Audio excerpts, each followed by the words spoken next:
podemos meditar en tu palabra. Te rogamos, Señor, que hables a nuestro corazón, que la Escritura, Señor, a través del apóstol Padre, pueda llegar a nuestra mente y a nuestro corazón con discernimiento para poder comprender y así poder obedecer. Rogamos entonces que nos guíes en esta tarde, Señor, en el nombre de Cristo Jesús. Amén. Tome su lugar, mis hermanos, por favor.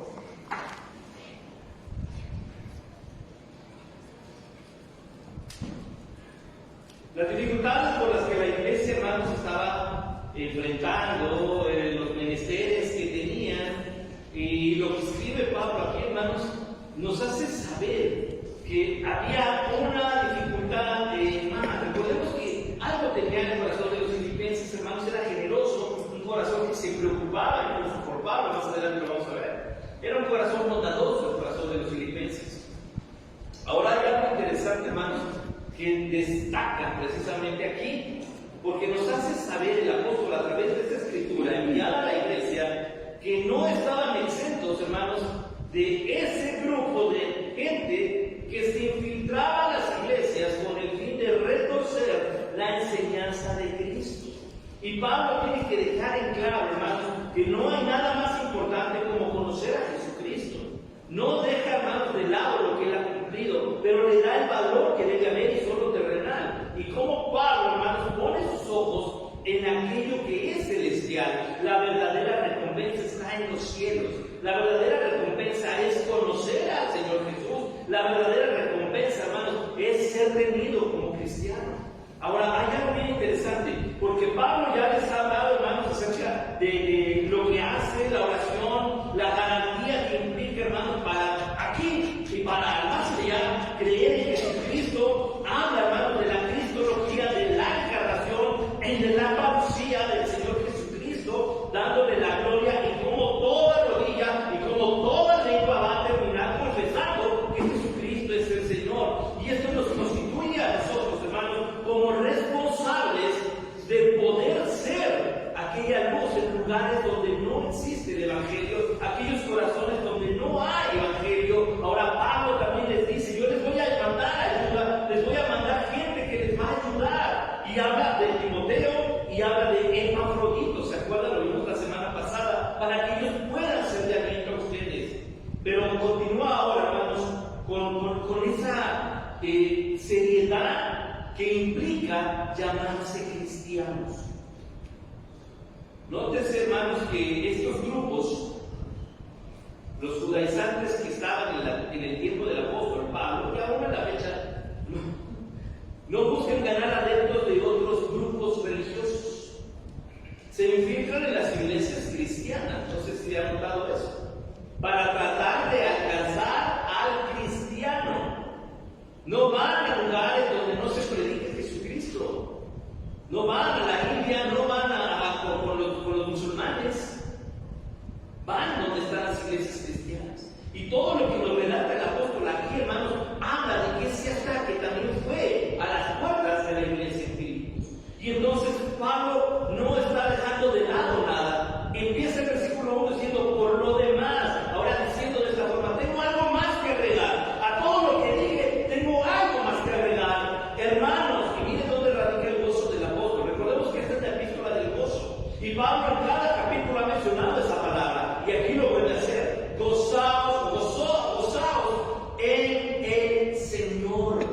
El gozo del creyente, hermanos, no está en lo que tenemos, no está en lo que incluso me atrevo a decir Dios ha hecho por nosotros. El gozo del cristiano está en el Señor. Nuestro gozo es Dios, nuestro gozo es Jesucristo. En ese proceso Dios hablará, Dios guiará, Dios responderá. Naturalmente eso produce gozo, pero la raíz del gozo, hermanos, es nuestro Señor Jesucristo. De ahí es donde nace el gozo. Y Pablo les recuerda: gozaos en eso. Recordemos que Pablo está en prisión, no está en una hamaca, ¿verdad? Ahí recostado con alguien echándole aire con una palmera y diciéndole a la iglesia: gozaos. Pablo está en prisión y le dice a la iglesia: no se les olvide que el Señor es nuestro gozo. Debemos regocijarnos en Jesús. Ahora la pregunta es: estamos pasando nosotros hoy en día. Porque no se le olvide, Pablo dice, hay que recordar que nuestro gozo es este. No las circunstancias, no la salud, no la serenidad o el respiro que pudiera dar una libertad económica. Nuestro gozo, de los cristianos, es el Señor. Y entonces dice, a mí no me es molesto que escribiendo las mismas cosas. Significa, Pablo ya les había explicado esto y ¿sabe qué? Se los vuelve a decir y se los vuelve a repetir. Y se los había dicho y además recordárselos que es seguro. En la escuela dominical leíamos la carta de Tito, ¿se acuerdan? Y Pablo le dice a Tito, recuérdales que hay que tener sujeción. Así que algo importante, hermanos, en la Biblia es este tipo de recordatorios. Pablo dice, ¿por qué apuntamos fechas importantes en nuestro celular, hermanos? Porque tienen valor emocional, sentimental o cualquier tipo de relevancia en nuestra agenda. Si no, hermano, nadie hace una agenda, ¿verdad? Para mañana tenía que comer, ¿verdad? No se me vaya a olvidar que a las 12 de la hora de la comida, ¿verdad? Se me va a olvidar. No lo hacemos. Ya usted lo tiene grabado, ¿sabe? Pero cuando es algo importante, se hay que poner un recordatorio. Me toca consulta del seguro, si no, se me olvida, ¿verdad? ¿Por qué? Porque lo necesitamos. Pablo le dice a la iglesia, ¿verdad? Les voy a recordar algo que es importante. Ahora, les voy a recordar algo porque a lo mejor ya se les olvidó. Y dice, se los voy a recordar. Para ustedes es seguro que se los voy a repetir. Yo no sé si Filipos 4 dice, ojalá es la misma. Sin embargo, Pablo dice, a mí no me molesta repetírselos, ¿verdad? Yo soy una persona, hermanos, que creció escuchando muchas historias. Ustedes se acordarán, ¿verdad, hermanos? Que antes ver televisión era complicado, porque había unos 2 o 3 canales nada más. De repente estábamos bien metidos viendo una serie y como era en televisión abierta, nos ponían el mismo capítulo, de repente avanzaba otra vez y regresaba al mismo capítulo. Hoy no, ya los chicos tienen las plataformas, ¿verdad? Están viendo su serie, le ponen pausa, se van, regresan, la dejan, vayan a empezar donde vieron, bien cómodo. Antes no era así, ¿verdad? Teníamos que aventarnos así las series y tratar de recordar en dónde se quedaron y todo eso. Había algo que nos tenía que forzar, hermanos, a recordar para poder tener presente. Pablo dice, ¿sabes qué? Te voy a recordar algo que tienes que tener presente. Algo que no vas a poder mover a tu gusto, pero que tienes que tener presente. Y es la verdad de Jesucristo. Él es nuestro gozo. Ahora, lo que sigue, hermanos, a partir del versículo 2, nos hace saber cuál es la causa de por qué Pablo enfoca a la iglesia, redirecciona nuevamente la iglesia a Jesucristo. A Jesucristo. Y le dice, guardaos de los perros. Pablo es muy duro a la vida. Guardaos de los malos obreros. Y guardaos de los mutiladores del pueblo. Estos, hermanos, son adjetivos que el apóstol Pablo da a estas personas. ¿Quiénes? ¿Se acuerdan? Para el judío, ¿a quién le llamaban perro? ¿A quiénes? A los gentiles. A cualquier gentil, a cualquiera que no fuera judío. Para ellos eran perros. O sea, eran el mismo valor que un animal. Ahora, Pablo está diciendo perros a los judíos, a los judaizantes, no a los judíos, perdón, me retracto, a los judaizantes, a ese grupo de pseudo cristianos salpicados solamente de cosas convenencieras del judaísmo. Y Pablo dice, esos son aquellos que ellos mismos desprecian. Y después dice, de los malos obreros. Un mal obrero, hermano, ¿por qué se caracteriza un mal trabajador? Porque es deshonesto, porque es ladrón en el trabajo, porque es flojo. Pablo dice, estos son así. No son leales, ni siquiera lo que ellos están diciendo. Y algo, hermanos, que ya denota quiénes son los mutiladores del pueblo. En el tiempo apostólico recordemos que el énfasis estaba en la circuncisión. Y Pablo dice, cuídense, nada más van a llegar a mutilarlos, pero no les van a enseñar nada. Van a llegar a mutilarlos, pero no los van a acercar a Dios. ¿Cómo sé esto? Pablo dice, porque nosotros, los cristianos, recordemos cuando vimos el recorrido a Gálatas, dice, ¿quiénes son los verdaderos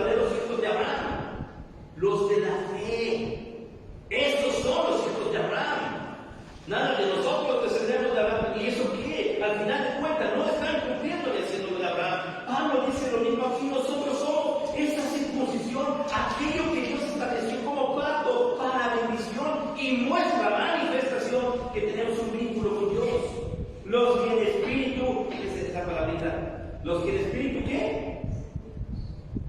Solo lo oí despacio. A ver. Los que en espíritu, ¿qué?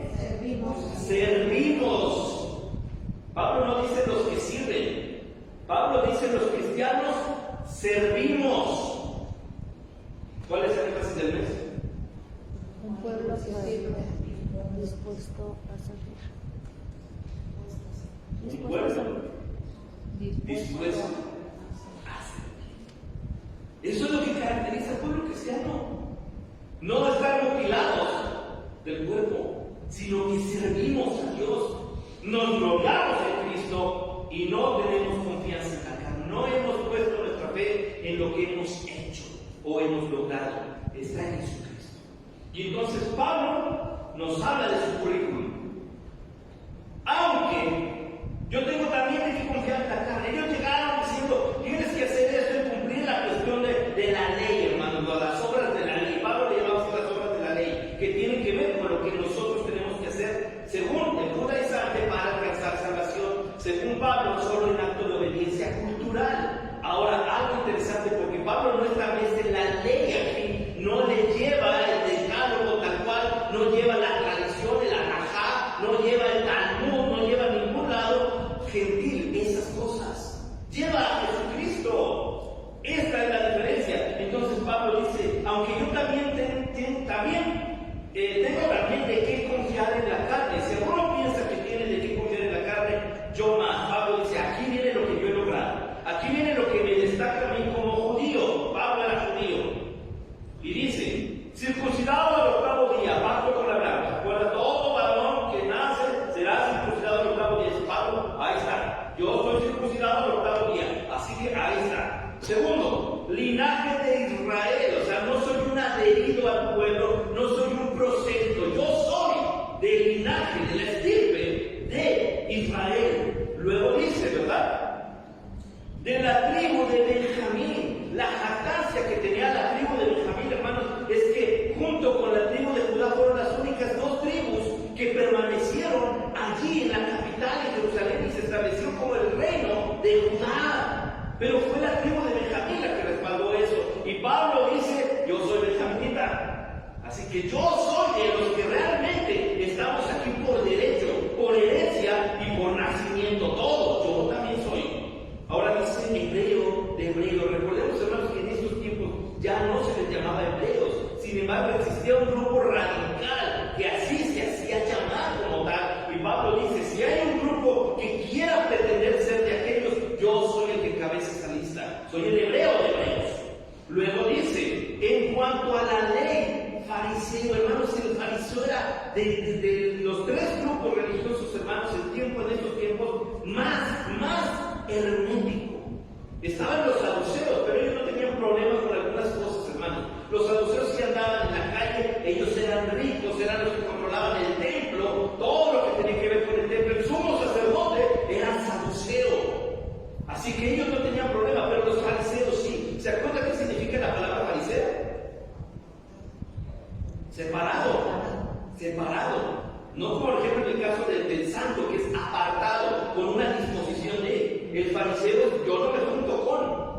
Este es el concepto del fariseo. El fariseo andaba en las calles tratando, Jesús los acusó. Ustedes recorren el cielo y el mar para ser un prosélito, y cuando lo logran, lo hacen 2 veces más, hijo del infierno. Esos eran los fariseos. Y Pablo dice, de entre todos, yo era de esos. Yo era del grupo que no quería salvar al gentil. Yo era del grupo que decía a las mujeres allá, que los animales a mí no me acerquen. Es más, es cristiano, porque así lo dice abajo. En cuanto a la ley fariseo, en cuanto a hacerlo, hermanos, algo que caracterizaba a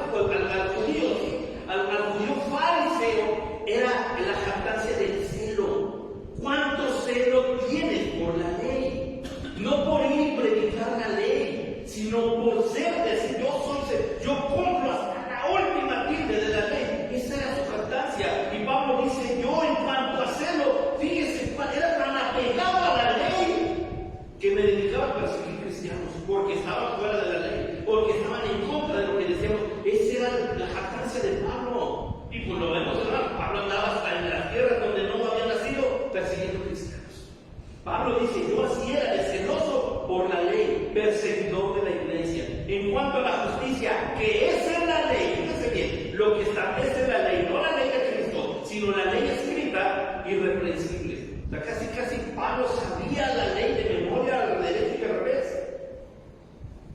Pero hay un pero.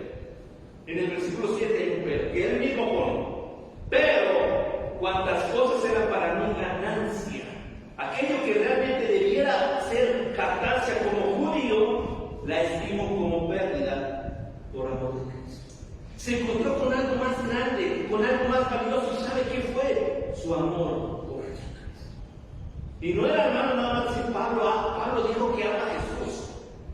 Hermanos, a Pablo cuando le decían, enséñanos sus credenciales como predicador, ¿sabe qué hacía? Se quitaba la camisa y decía, tengo en mi cuerpo las marcas de Jesucristo, me han azotado, lo habla en la epístola de los Corintios, ¿cuánto le tocó padecer?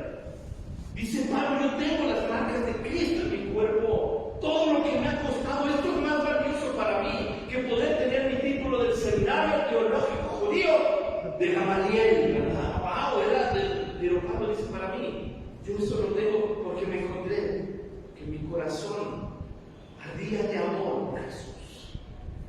Así que todo lo que pude hacer en la carne se queda realmente como pérdida. Y ciertamente, aún estimo todas las cosas como pérdida. Todavía Pablo dice ahorita, por la excelencia, hay algo más grande que es el conocimiento de Cristo Jesús. Y le agrega algo hermoso, mi Señor.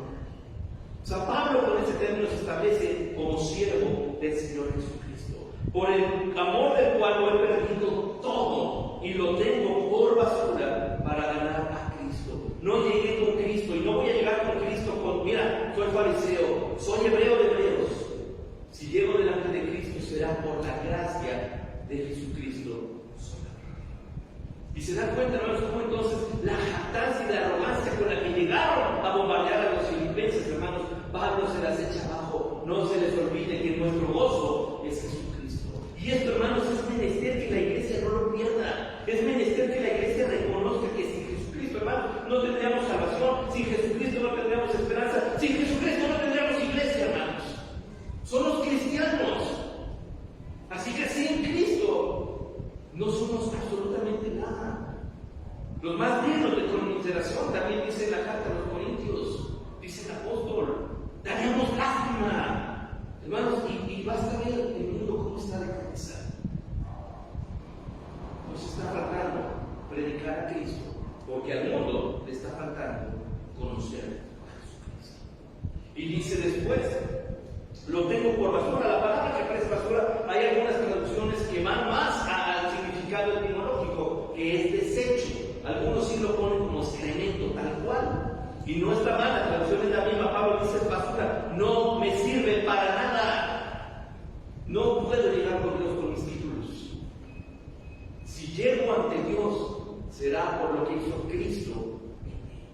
Y dice, y ser hallado en Él, no teniendo, mire esto, ni propia justicia que es por la ley. Nuestras obras, hermanos, serían obediencia a la ley, pero se quedarían cortas, sino la que es por la fe. Hay algo mayor que las obras de la ley, y es la fe en Cristo, la justicia de Dios que es por la fe. Nuevamente se acuerda todas las veces que Jesús hizo un milagro, todas las veces que Jesús se acercó con misericordia a alguien, Jesús demandaba algo de esa persona. Y era fe. Si alguien era sanado, le decía, tu fe te ha sanado. Le decía al centurión, ni siquiera en Israel he visto tanta fe. Al ver Jesús la fe de ellos, dijo al paralítico, la fe es clave. Porque la fe, hermanos, constituye como único medio a Jesucristo. Así que no perdamos la fe, hermanos. La vida es dura y nos va a golpear con todo lo que pueda. Estamos en un mundo fracturado, recuérdenlo. Y el mundo así es, y sus afanes. Pero hermanos, la fe en Cristo ha vencido al mundo. Jesucristo ha vencido al mundo. Así que Pablo hace hincapié en la fe. A fin, miren el objetivo de conocerle, de participar en su resurrección, en sus padecimientos, ser semejante a Él en su muerte, ser digno de ser tenido, hermanos, como discípulo de Jesús.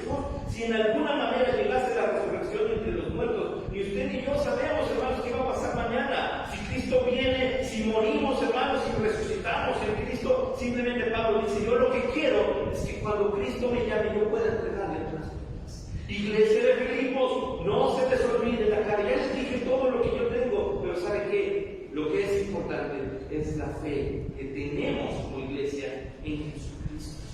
No que lo haya alcanzado. Pablo habla de una esperanza futura real, pero palpable. No que lo haya alcanzado ya, ni que ya sea perfecto, sino que prosigo por ver si logro así aquello para lo cual yo también ha sido por Cristo. Mi objetivo es agradar a Cristo. Hermanos, el objetivo de la iglesia es Jesucristo. A quien le cantamos en la iglesia es a Jesucristo. Por eso es triste, hermanos, cuando hay himnos, cuando hay alabanza, y la alabanza no sale de estas paredes, no se escucha.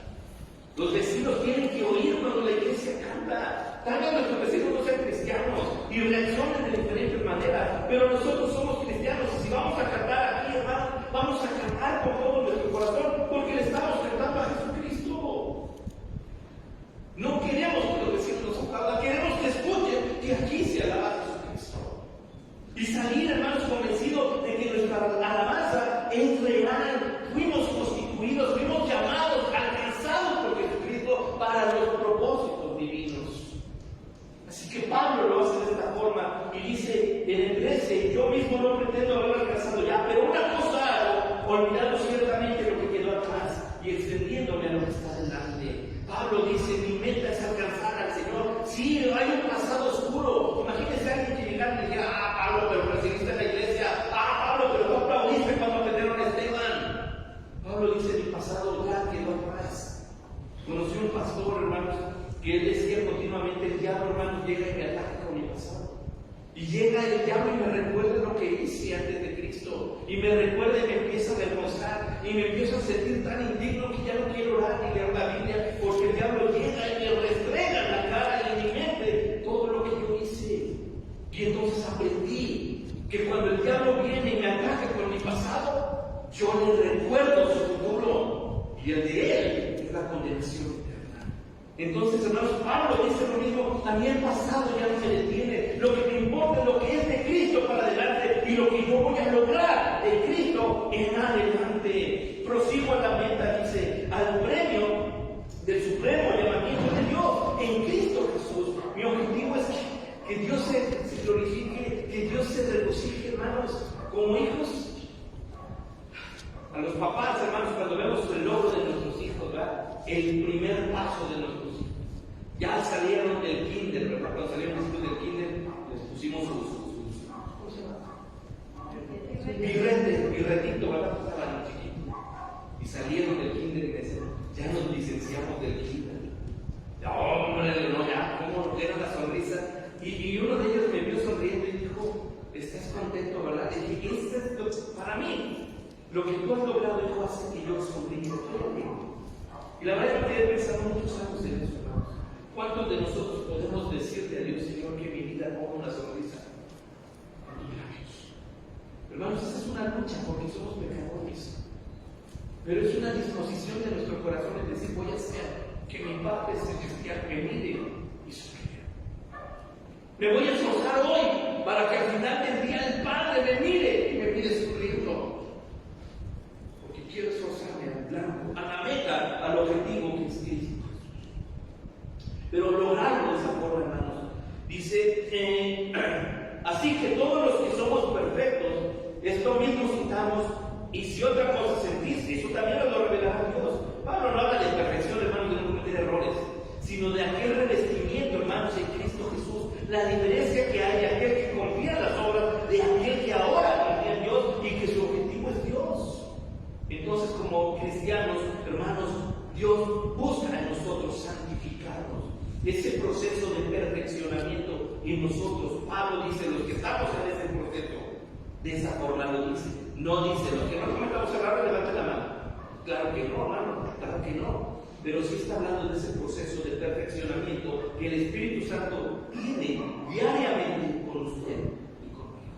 Entonces, sintamos una misma cosa, somos la iglesia, hagámoslo de esa forma, pero en aquello que hemos llegado, sigamos una misma regla, sintamos una misma cosa, no podemos, no hay otra predicación, no hay otra manera de trabajar con la iglesia, solo su palabra y solo Jesucristo, no existe otra. ¿Por qué lo dice? Porque llegaron a decirle, este grupo de mutiladores del cuerpo que requiere Y aquí está lo que yo hice, miren, y rompió sus títulos el apóstol Pablo y dijo solo Jesucristo. Mis necesidades de Jesucristo. Y si algo hablaré de Jesucristo. Y dice al final, hermanos, sed imitadores de mí y mirad a los que así se conducen según el ejemplo que tenéis en nosotros. Pablo nos está estableciendo, hermanos, como columna de la iglesia central y el eje de la iglesia. Porque sí hay grupos paulinos, pero hermanos, la iglesia cristiana tiene como eje, cimiento y base, fundamento a Jesucristo. De hecho, Pablo no está diciendo, pónganme a mí como ejemplo, yo soy a quien tienen que seguir. Pablo dijo, ¿por qué lo dice? Porque acaba de decirles, no puse mi corazón en lo terrenal. No puse mi corazón en mis esfuerzos, ni en mis logros, ni en mis metas materiales. Puse mi corazón en Jesucristo. Eso mismo. Entonces no se debe malinterpretar el versículo. Porque Pablo acaba de dar el ejemplo de lo que él ha hecho y la transformación del Espíritu Santo en su corazón. Así que no, Pablo no se establece como para hacer una iglesia nueva. Pablo está diciendo, yo les acabo de dar un ejemplo. Y hay muchos, porque dice, habla de muchos así, los que así se conducen, el ejemplo que tenéis nosotros. Así que hay más que han desechado, hermanos, todo, no literalmente, hermanos, decir, ya no voy a vivir aquí en este mundo, sino que su prioridad ahora es Jesucristo. Vaya a trabajar a donde usted trabaje, pero que su prioridad sea Jesucristo. Viva donde vive, donde está usted, pero que su prioridad sea Jesucristo. Y dice, porque por ahí andan muchos de los cuales os dije, ya ven como si ya se lo había dicho, porque por ahí andan muchos, como ya se los dije, que aún ahora lo digo llorando, son enemigos de la cruz. Niegan a Jesucristo. Y según lo vimos en la escatología, todo aquel que niega que Jesucristo vino en carne, todo aquel que niega que Jesucristo es Dios, y todo aquel que va en contra de lo que es y quién es Jesucristo, la Biblia, ¿cómo le llama? Anticristo. Anticristo. Así decía Pablo, dice, hay muchos enemigos de la cruz de Cristo, los cuales, Pablo, ustedes no se preocupen, el fin de ellos es la perdición. ¿Qué se caracteriza? Pues su Dios es el vientre, ellos mismos, su misma vanagloria, su gloria es vergüenza, porque solo piensan en lo terrenal. Eso es lo que van a tener, se van a esforzar por eso y eso es lo que van a tener. Y aquí viene otro pero maravilloso, mas nuestra ciudadanía, lo veíamos a mediodía, está en los cielos. De allí somos ciudadanos, de donde también esperamos al Salvador, al Señor Jesucristo. Nuestra ciudadanía viene de donde es Jesucristo, celestial, el cual transformará el cuerpo de la humillación nuestra para que sea semejante al cuerpo de la gloria suya por el poder con el cual puede también sujetar a sí mismo todas las cosas. Hermanos, había una filosofía griega en tiempos de Pablo, mucho platonismo, incluso hoy en día el cuerpo es malo. Eso es lo que les predicaban en esos tiempos. Había aquí invasión del judaísmo, pero también de filosofía griega. ¿Y sabe cuál era el punto? Que el cuerpo es malo. Y como el cuerpo es malo, hermanos, no hay que cuidarlo, no hay. ¿Por qué? Porque lo importante es lo espiritual. Pablo dice, vamos a hacer una cosa y vamos a explicar que este cuerpo de humillación no es que sea malo, pero este cuerpo es imperfecto.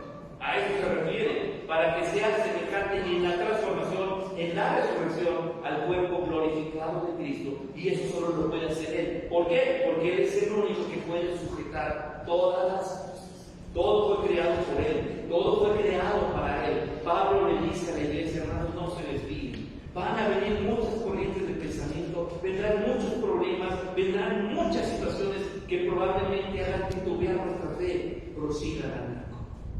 No se olviden de Jesucristo. No se olviden de servir, seguir y obedecer e imitar a Jesucristo. Porque como iglesia cristiana, hermanos, al único al que nos mostramos y le glorificamos es al Señor Jesucristo. Así que cuando vayamos y vivamos nuestra vida cotidiana entre semana, trabajando, viviendo en casa y haciendo, no nos olvidemos de darle gloria a Jesucristo. Padre, te damos gracias por tu palabra. Te damos gracias, Señor, porque nos concedes esta oportunidad y poder escuchar tu voz, Señor, en lo que el apóstol Padre fue guiado por tu Espíritu, Señor. Y mi Dios, te rogamos que tú libres a tu iglesia, Señor, de cualquier error doctrinal, Dios, que nos apeguemos a tu palabra, que solamente abracemos tu palabra y que solo tu palabra sea glorificada para que sin problemas, Señor, podamos glorificarte solo a ti. Padre, que nuestro objetivo seas tú aquí en la iglesia y como iglesia viviendo en esta ciudad, Señor, seamos testimonio viviente de la obra, el poder y la misericordia de Jesucristo, nuestro Salvador. Gracias te damos por tu